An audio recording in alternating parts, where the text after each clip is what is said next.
Ladies and gentlemen, what we are trying to tell you on the opposition side is that by pushing the blame off of these children and onto their parents, what we're doing is telling these children that it is okay for them to commit wrongdoing, and that it's okay for them to commit criminal acts, and that in the end, what this ultimately does is lessens their responsibility and teaches them the wrong message about how accountable they must be, not only at the moment of childhood, but in the future when they eventually become adults. And that is why on the opposition we are proudly oppose the motion with the team line that to each his own punishment. So today there are three major questions that have arisen out of the debate. First of all, are children full-fledged individuals? Second of all, who is responsible for children? And third, does punishment of parents help or hurt the children and the parents themselves? Now first, the question arises, are children full-fledged individuals? And the proposition continues to stand up and say that children are not individuals. And they've said that the legal system recognizes this by not allowing them to do taxes and to vote. And we on the opposition would like to make it very clear that we do not suggest that that children are full-fledged individuals and that they are completely responsible for everything that we do, that they do. Indeed, we don't think that for committing small acts of crime they should go to jail or have to pay fines. But what we say, is that the option is rehabilitation, and what we say is the option is teaching them and not. No, thank you. The option is teaching them and not hurting their parents, because in the end,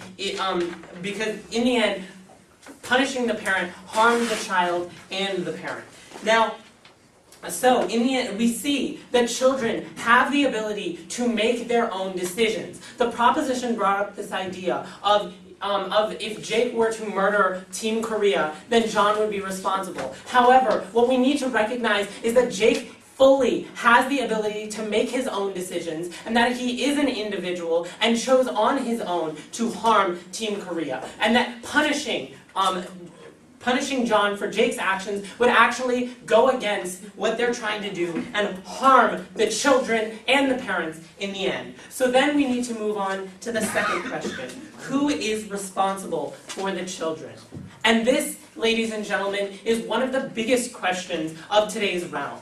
Now, the proposition continues to state that in the end, parents have a duty to take care of their kids. And we agree. We agree that parents should be able, or that parents have a duty to teach their children. However, we say that children, because they have the ability to make their own decisions, can make decisions without the consent of the parent and without the knowledge of the parent. And we say that in those situations, punishing the parent is simply not the right option.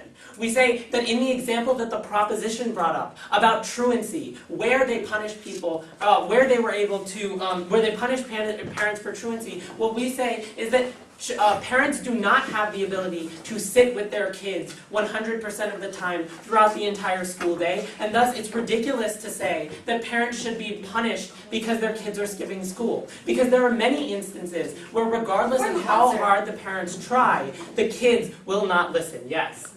Then how do you account for the fact that in these sorts of projects where parents are held directly responsible, there have been improvements in What we are trying to tell you is that all of the resources should be channeled fully into rehabilitation, because in the end, rehabilitation is the most effective measure, and that what it does is it teaches the children so that they will not skip school, but it also doesn't uselessly punish a parent who should not be held responsible for the truancy that the child has caused. Because in the end, what this ultimately does is it infringes upon their personal autonomy. And we've said this from the very first speech, that through the punishment of parents, what we're doing is we are infringing upon their autonomy because we are not allowing them to make their own decisions. We're not giving them the choice to not be punished. Because in the end, ladies and gentlemen, parents cannot force their kids to go to school and ensure that they stay in every single class.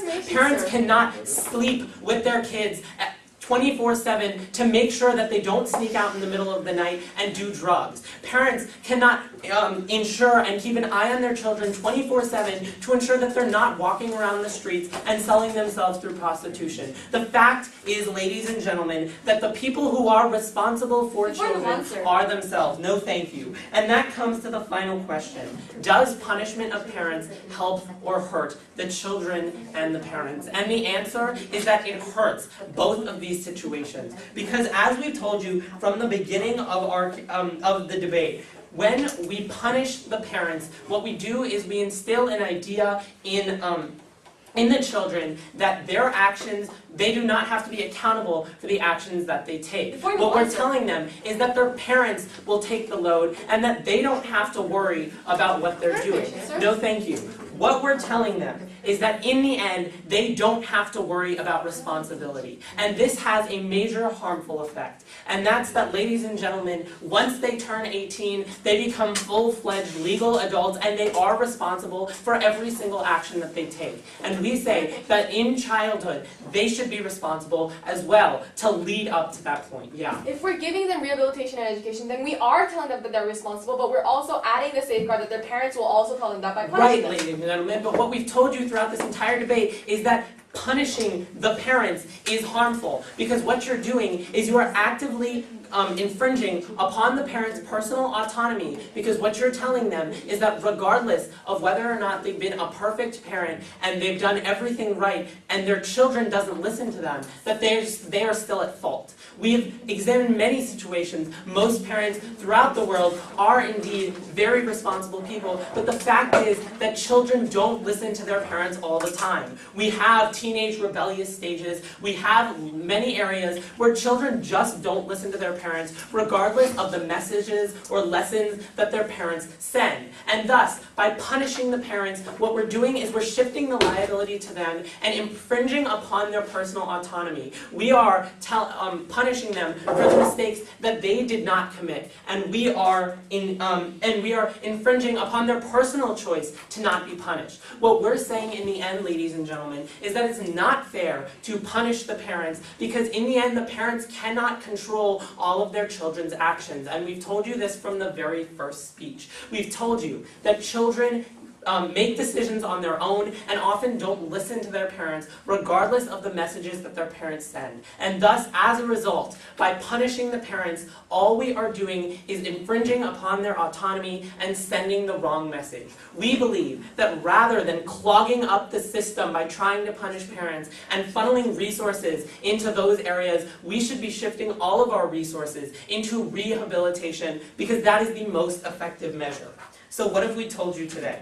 We've told you that it violates the purpose of criminal justice, that it's necessary for children to grow up, that it violates a parent's autonomy, and that children in the end are responsible for themselves. And because of these reasons, we are proud to oppose today's motion.